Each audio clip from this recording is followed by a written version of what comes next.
గారు అందరికీ నమస్కారం. ఆల్రెడీ కొంత లేట్ అవుతున్నాం కాబట్టి పేర్లు అందరికీ తీసుకోనండి. కమ్యూనిజం లేదు, క్యాపిటలిజం లేదు, అంతా టూరిజమే అని సిబిఎన్ గారు చెప్పినప్పుడు కొందరు విమర్శించారు. ఇప్పుడు వాళ్ళే ముందు మాట్లాడుతున్నప్పుడు కూడా పెద్దలు చెప్పారు, పొగుడుతున్నారు. మొన్న ఒక నేషనల్ ఛానల్ ఇంటర్వ్యూలో లోకేష్ అన్న మాట్లాడుతూ బెంగళూరు, గోవా ఒక బిడ్డ కంటే ఆ బిడ్డ పేరు విశాఖపట్నం అవుతుంది అని చెప్పారు. దాని ఉద్దేశం ఏంటంటే ఐటీ రంగమే కాదు, పర్యాటక రంగం కూడా విశాఖపట్నం అభివృద్ధి చెందుతుంది అనేది ఆయన ఆలోచన. అసలు పర్యాటకం అంటే ఏంటి మీ అందరూ ఒకసారి విశ్లేషించాలి. పని కోసమో ఆనందం కోసమో మనం ఒక కొత్త ప్రాంతానికి విజిట్ చేస్తాం. ఇవాళ నేను మహానాడు కోసం కడప దగ్గరికి వచ్చాను. నా అనుభవాలు కూడా మీకు చెప్పాలి. కడపకి ఎప్పుడు ముందు అంటే ఇక్కడ ట్రైన్లో ఆగాను కానీ టౌన్ లోపలికి ఎప్పుడు రాలే. కడపలో ఆతిథ్యం ఎట్లా ఉంటుంది, ఈ 3 రోజులు ఎట్లా ఉండబోతున్నాయని నేను ఆలోచించా. నా మిత్రుడు ఒకడు నా ఇంటికి రా, నాతో ఉండు అంటే నిన్న ఆయన దగ్గర ఉండడం జరిగింది.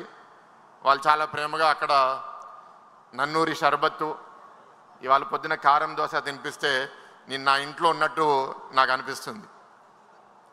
మొన్న ప్రపంచవ్యాప్తంగా ఒక మంచి పేరు పొందిన హిందీ యాక్ట్రెస్ ప్రియాంక చోప్రా గారు ఇవాళ మన తెలుగు డైరెక్టర్ ఎస్ఎస్ రాజమౌళి గారి సినిమాలో యాక్ట్రెస్గా కూడా పనిచేస్తుంది. ఆ సినిమా షూటింగ్లో తిరిగి అమెరికాకి వెళ్ళే దారిలో విశాఖపట్నం ఎయిర్పోర్ట్కి వెళ్ళేటప్పుడు ఒక సిగ్నల్ దగ్గర ఎవరో ఒక మహిళ జాంకాయలు అమ్ముతుంది.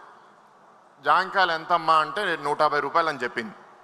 150 రూపాయలు అంటే ఈవిడ 200 రూపాయలు ఇచ్చింది. ఆవిడ జాంకాయలు ఇచ్చింది.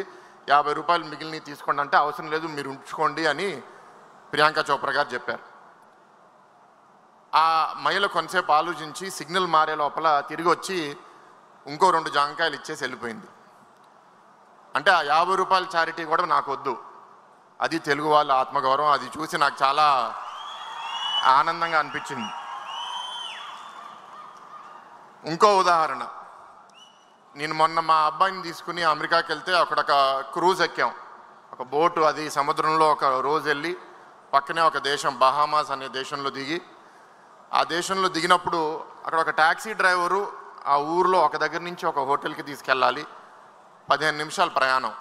15 నిమిషాల్లో ఆ దేశ చరిత్ర, ఆఫ్రికా నుంచి ఎట్లా బానిసలు తీసుకొచ్చారు, అక్కడ ప్రధానమంత్రి ఎట్లా అవుతారు అని 15 నిమిషాలు మాట్లాడితే ఒక మెంబర్ ఆఫ్ పార్లమెంట్గా నాకు చాలా ఆనందంగా అనిపించింది. పర్యాటకంలో వచ్చే అనుభవాలు జీవితాంతం మనతో మనం తీసుకెళ్తాం. ఏం జరిగినాయి, నేను అమెరికాలో చదివాను, అక్కడ చాలా చోట్లకి వెళ్ళాను. వెళ్ళినప్పుడు వాళ్ళు చాలా కథ రాస్తారు. తీరా ఆ ప్లేస్కి వెళ్ళి చూసేసరికి ఓ సింతేనా అనిపిస్తుంది. మన కడపలో ఇక్కడ గండికోట ఉంది. ఆ గండికోట ప్రపంచవ్యాప్తంగా చాలామందికి ఇంకా తెలియదు. ఇక్కడ ఒక మిత్రుడు కూర్చుని అక్కడే నేను ఉంటున్నాను, ఇక్కడ 1:30 పొద్దున్న వస్తే అది యుఎస్లో గ్రాండ్ క్యానియన్ అంత గొప్పగా ఉంది అని చెప్పారు. ఇట్లాంటి రంగాల్ని మనం అభివృద్ధి చేయాలని బాబు గారు గత 30 ఏళ్ళుగా పనిచేస్తున్నారు. ఒకటి మనం గుర్తించాలి, ప్రపంచవ్యాప్తంగా ఉన్న ఉద్యోగాల్లో 10 ఉద్యోగాల్లో ఒక ఉద్యోగం ఇది పర్యాటకం, టూరిజంలో ఉంటుంది. ఇక్కడున్న మన నాయకులు, కార్యకర్తలు కూడా చాలామంది పిల్లలు భవిష్యత్తులో పర్యాటకంగా ఒక వృత్తి, ఒక ఉద్యోగం, ఒక వ్యాపారం కూడా చేసే చాలా మంచి అవకాశం ఉంటుంది. అది గుర్తించి అప్పుడు ఆనాడు హైదరాబాద్లో hotels, convention centre, ORR, airport ఇవన్నీ బాబు గారు పెట్టారు. అంతేకాదు ఇవన్నీ పెట్టిన తర్వాత వచ్చిన వాళ్ళకి మంచి అనుభవం ఉండాలంటే మన రాష్ట్రం, మన నగరం చాలా పరిశుభ్రంగా ఉండాలి అని క్లీన్ ఇండియా, క్లీన్ హైదరాబాద్. అంతెందుకు ఇక్కడ ఈ వేదిక మీద నేను కూర్చుని 2వ రోజులో కూర్చుంటే మాకు స్వీట్ బాక్స్లు ఇచ్చారు. ఒక 15 నిమిషాల తర్వాత ఒక మనిషి వచ్చి అవన్నీ ఎత్తుకుంటూ పోతున్నాడు. ఆయన వెనకాల స్వచ్ఛ మహానాడు అని రాస్తుంది. ఇదే ఆలోచన బాబు గారు ఆ రాష్ట్రాన్ని, ఈ రాష్ట్రాన్ని మార్చడానికి 14 నుంచి 19 మధ్యలో రాష్ట్రానికి వచ్చే విజిటర్స్ 9 కోట్ల నుంచి 23 కోట్లకి పెరిగారు. ఆ టైం మనము రిలీజియస్ టూరిజం అని, బీచ్ టూరిజం అని, హిల్ స్టేషన్ టూరిజం అని బాగా పనిచేస్తే 19లో మనం ఓడిపోయిన తర్వాత అరకు కాఫీని, అరకు డ్రగ్స్ అని, రుషికొండ కొండని రుషికొండ ప్యాలెస్ అని, రుషికొండని బోడికొండ చేయడం అనేది బోడిగుండు చేయడం అనేది చాలా బాధాకరం. ఇట్లా చాలా జరిగినాయి. శ్రీశైలం నాగార్జున సాగర్ బోట్ టూరిజం ఆపేశారు, పాపికొండల్లో బోట్ రైడ్లు ఆపేశారు, విశాఖ ఉత్సవం లాంటి పండుగలను ఆపేశారు. మొన్న మీ అందరూ న్యూస్లో చూశారు, కశ్మీర్లో పహల్గామ్ టెర్రరిస్ట్ అటాక్ ఎందుకు జరిగింది? ఎందుకంటే కశ్మీర్లో ఇవాళ పర్యాటకంగా చాలా అభివృద్ధి చెందుతుంది, చాలామంది వస్తున్నారు, ఆర్థికంగా అక్కడ అందరూ అభివృద్ధి చెందుతున్నారు. అది చెందిపోతే భవిష్యత్తులో మేము అక్కడ ఉగ్రవాదం చేయడానికి లేకపోతే అక్కడ విభజన రాజకీయం చేయడానికి కుదరదు అనే ఉద్దేశంతో పాకిస్తాన్ నుంచి ఉగ్రవాదులు వచ్చి పహల్గామ్లో టెర్రరిస్ట్ అటాక్ చేశారు. మనకి ఇక్కడ పాకిస్తాన్ ఉగ్రవాదులు అవసరం లే, ఆ వైసీపీ ఆర్థిక ఉగ్రవాదులు చాలు. వాళ్ళు 500 కోట్లతో ఎంతో అభివృద్ధి చేయొచ్చు. ఆ 500 కోట్లతో ఒక ఋషికొండ ప్యాలెస్ కట్టుకున్నారు. ఇట్లాంటి పనులు చేశారు. అయినా పర్వాలేదు.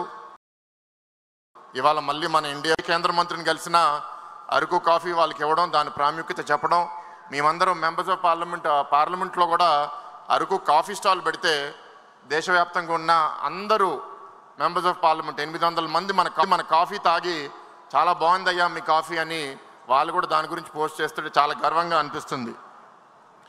వాళ్ళు ఆపేసిన ఈ బోట్ రైడ్లన్నీ మళ్ళీ మనం స్టార్ట్ చేశాము.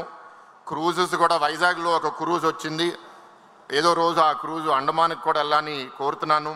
ఇక్కడ పెట్టుబడిదారులకి మళ్ళీ ధైర్యం పుట్టించి ఓబరాయ్ హోటళ్ళు, మేఫేర్ హోటళ్ళు, తాజ్ హోటల్ అని ఉత్తరాంధ్రలో, ఇతర రాష్ట్రాల్లో, ఇతర ప్రాంతాల్లో బాపట్ల బీచ్, ఇక్కడ గండికోట, రాజమండ్రిలో అఖండ గోదావరి ప్రాజెక్ట్ అని కేంద్రం నుంచి 200 కోట్లు కూడా తీసుకుని రావడం జరిగింది. ఇట్లా చేసుకుంటూ పోతాం. నాకు తీర్మానం ఒకటి ఇచ్చారు, ఆ తీర్మానం ఒకసారి చదవాలనుకుంటున్నాను. పర్యాటకాన్ని డెవలప్ చేయడానికి ఆంధ్రప్రదేశ్ని అంతర్జాతీయంగా ప్రమోట్ చేయడం, విదేశీ పర్యాటకులను ఆకర్షించేలా పర్యాటక రంగంలో సుదీర్ఘ ప్రణాళికలు ముందు పెట్టిన శ్రీ నారా చంద్రబాబు నాయుడు గారు శ్రీకారం చుట్టారు.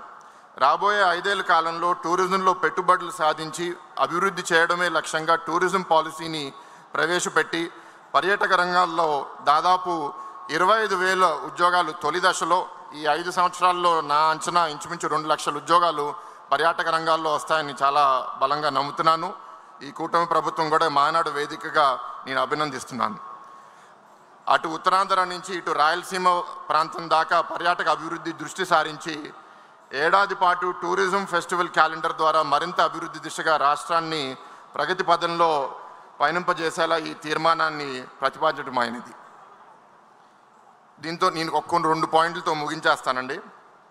నేను చిన్నప్పుడు హైదరాబాద్లో ఒక అపార్ట్మెంట్లో పెరుగుతున్నప్పుడు అక్కడ వాటర్ కంటిన్యూస్గా వచ్చేది కాదు. రోజుకు ఒక 2-3 గంటలు వస్తే మేము బకెట్లో నింపుకుని రోజంతా ఆ వాటర్ని వాడుకునే వాళ్ళం.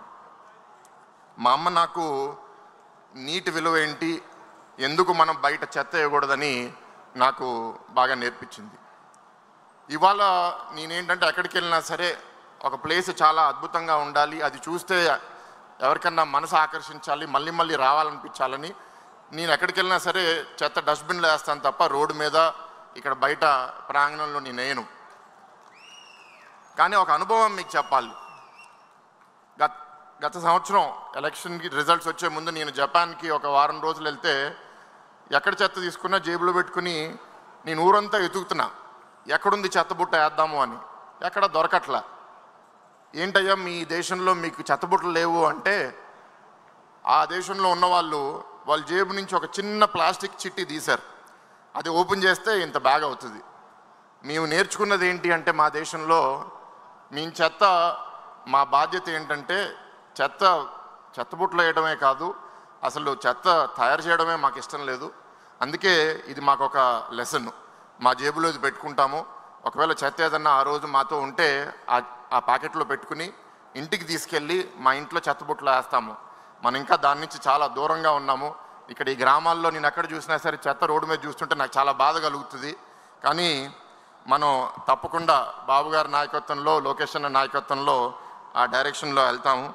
ఆఖరిగా చెప్పేది ఏంటి అంటే, మనకి చాలా నాగరికత ఉంది, కల్చర్ ఉంది, కథలు ఉన్నాయి, కళలు ఉన్నాయి.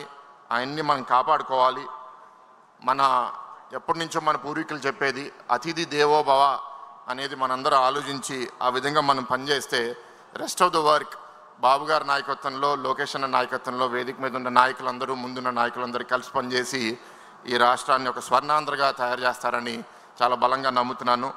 ఆఖరిగా ఈ ఎన్టీఆర్ గారి జయంతి సందర్భంగా నన్ను మాట్లాడే అవకాశం ఇచ్చినందుకు అందరికీ నమస్కారం. Thank you.